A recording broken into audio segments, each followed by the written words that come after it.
Hi, I'm Jenny from the Missouri Star Quilt Company. It is never too early to start thinking about Christmas, and we have a great Christmas design right here. For those of you who like to buy Christmas fabric, you know it comes out around March and it's gone by July.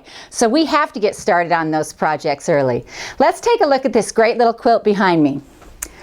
I love Charm Pack quilts. They're just easy. They're one of the first quilts to sell out of my shop. People love them because they're no fuss. You know, you can grab them. You don't feel guilty grabbing them, taking them to the television or throwing them in the car for a picnic. You just feel like you can use them.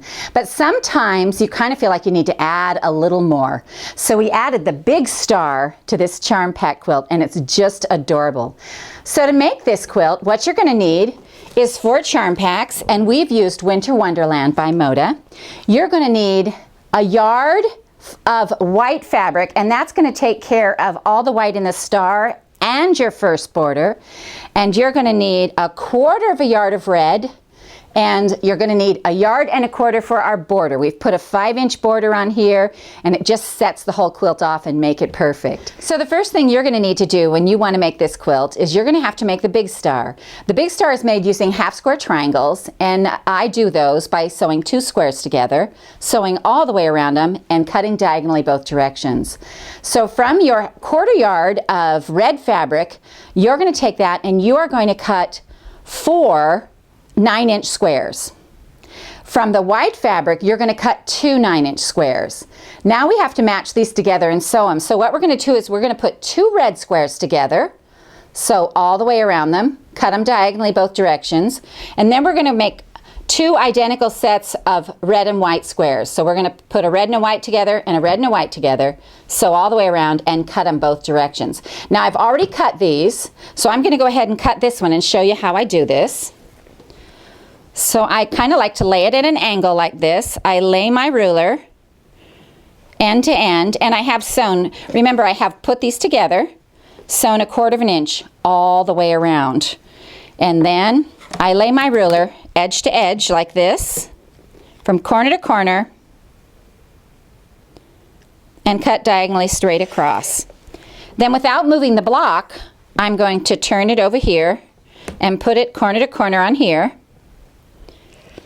And I'm going to cut straight across. This is going to give me 4 half square triangles right away, which I love. I love the ease of that. So now what you should have is 8 half square triangles that are red and white, and 4 half square triangles that are just plain red. So I'm going to stack these over here. What we want to do is iron them.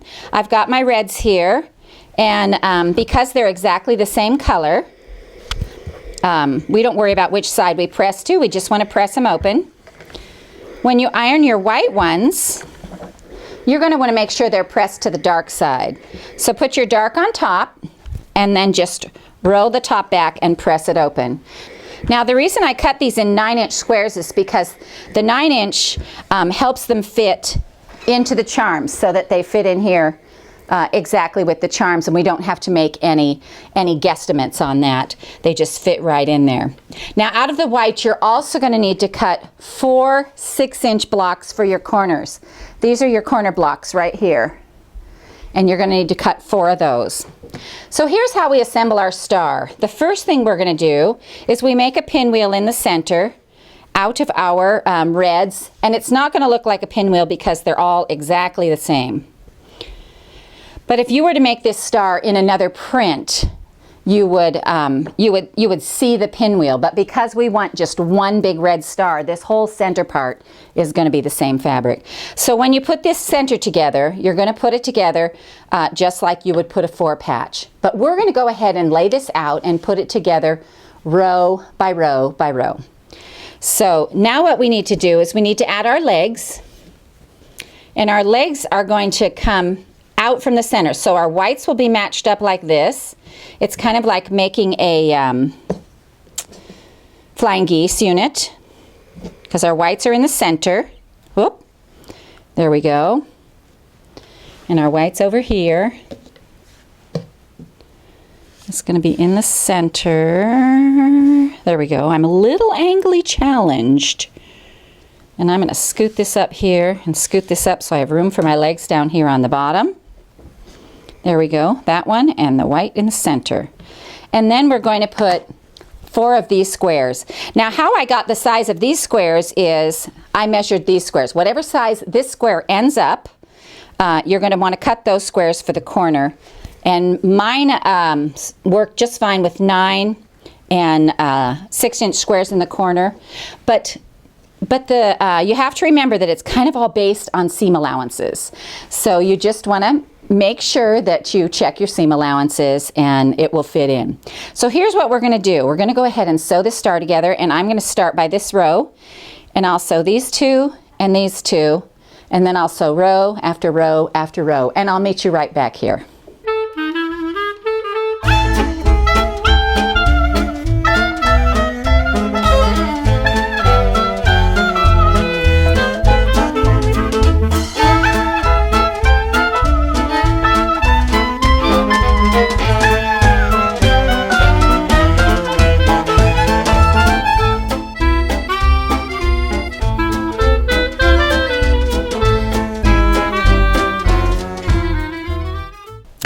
Okay, so now I'm down to the last row, and I have to put those together.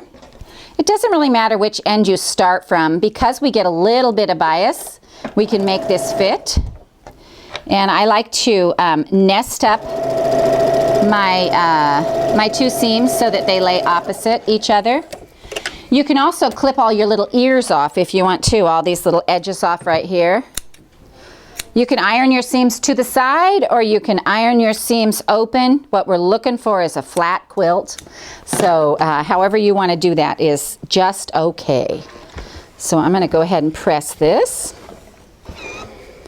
And then what we have to do is we check it to make sure that we really do look like a star, that we really do have our angles going the right way, and then we're going to sew this together again, row by row. So I'm going to sew the bottom 2 rows together right now.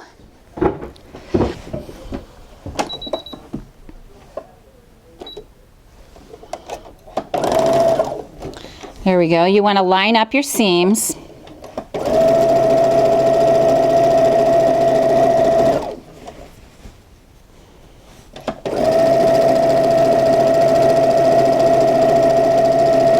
Now, if in order to line up your seams, you have to have one seam that's going you know, to the wrong color, it's not going to matter. We're not going to die over that. We're looking for seams that match up.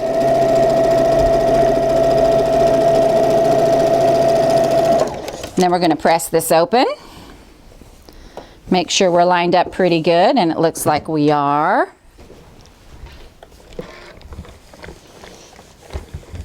I like to iron from the top to make sure there's no folds, and then I can go on to the back and I can make my seams go whatever direction I want. Sometimes when you get a little fold in your fabric, that can really mess you up with your laying them together. All right, top 2 rows.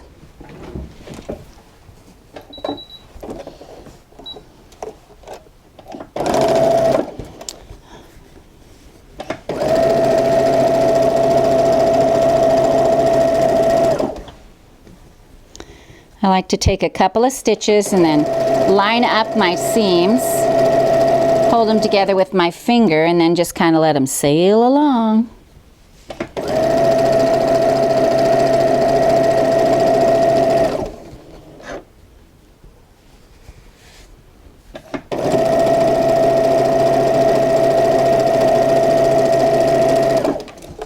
Now we're going to attach these 2 seams. Well, I guess I better press it open first. Looks pretty good.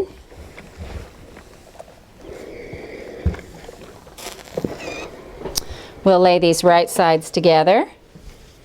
Again, we're just going to sew along and line up our seams.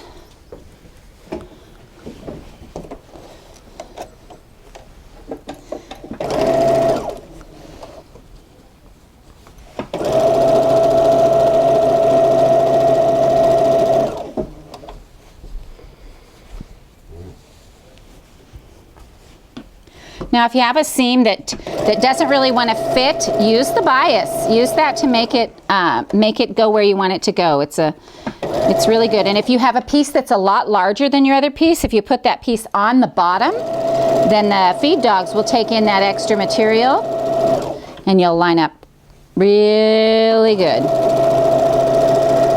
Things will just fall into place. All right, so here's our big star. Let me press this center seam. Now, if I've done this right, and if I've calculated correctly, which you guys all know my math, you know, this is one of those seams where, you know, when things come together big like this in the middle, you can press that open if you want, if it feels too lumpy for you, or press it to the side. I will just say, if anybody ever looks inside your quilt to see which way you press, they are not your friend. All right, so here's our big star, and this is going to go right in here. So now that you've made your big star, what you want to do is you want to take your 4 charm packs. I like to open them all up and stack them in reds and whites. Then when I put them together, I just stagger them so the colors, you know, they're not lined up, they're just off-centered a little bit like this. And then I put my quilt together. So first I put this bottom part, which is 12 across by 9 down. Then I put my star and I sewed rows of 2 to the side, and your charms should match up with the length of your star. And then I sewed across the top of the star, and then I made this section right here. So that is entirely up to you. Wherever you want to put your star, you can put it. You can put it smack in the middle, off to the side, down on the bottom, wherever you'd like it. This is where you get to do a little fun design work. So we hope you enjoyed this tutorial on the first Christmas quilt of the season from the Missouri Star Quilt Company.